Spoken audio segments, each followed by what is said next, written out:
ముఖ్యమంత్రి గారు అసెంబ్లీలో క్లోజ్ డోర్ మీటింగ్లో తాను అడిగానని, తన మీద గౌరవంతో చంద్రబాబు గారు ప్రాజెక్టును ఆపేశారు అని ఏకంగా తెలంగాణ ముఖ్యమంత్రి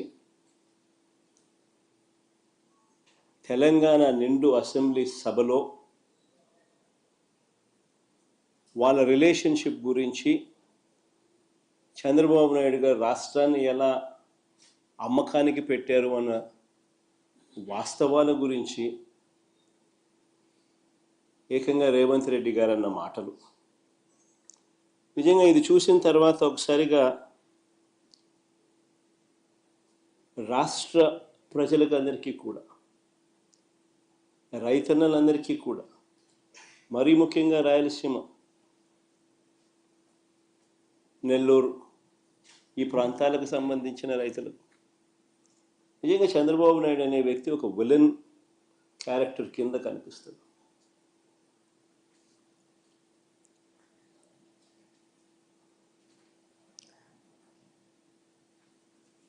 ఆ కుర్చీలో చంద్రబాబు నాయుడు గారు ముఖ్యమంత్రిగా కొనసాగుతూ తన సొంత రాష్ట్రాన్ని ఏ రకంగా తాకట్టు పెట్టాడు, రాష్ట్ర ప్రజలను తన స్వార్థం కోసం ఏ రకంగా తాకట్టు పెడతా ఉన్నాడు అన్నదానికి రేవంత్ రెడ్డి స్టేట్మెంట్లు సాక్ష్యాలు. నిజంగా బహుశా భారతదేశ చరిత్రలో ఇలాంటి చరిత్రహీనుడు బహుశా ఎవరు ఉండకపోయి ఉండొచ్చు.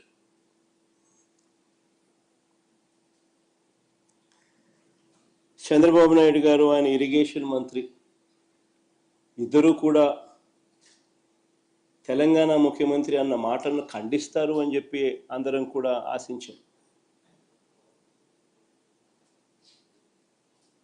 ప్రతి రైతు కూడా ముఖ్యమంత్రి ఈ స్థాయికి దిగజారిపోడు అని చెప్పి రైతు కూడా ఆశపడ్డాడు. కానీ ఆశ్చర్యం ఏమిటి అంటే, చంద్రబాబు నాయుడు గారు తన ఇరిగేషన్ మంత్రితో తాను మాట్లాడించిన మాటలు, చంద్రబాబు నాయుడు గారు మాట్లాడుతూ ఉన్న మాటలు చూస్తే, రాయలసీమ లిఫ్ట్ ఇరిగేషన్ స్కీమ్ అవసరం లేదు అంటూ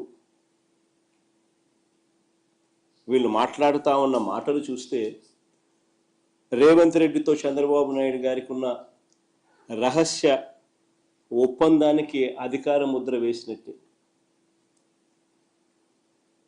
కరెక్ట్గా రేవంత్ రెడ్డి కూడా ఇదే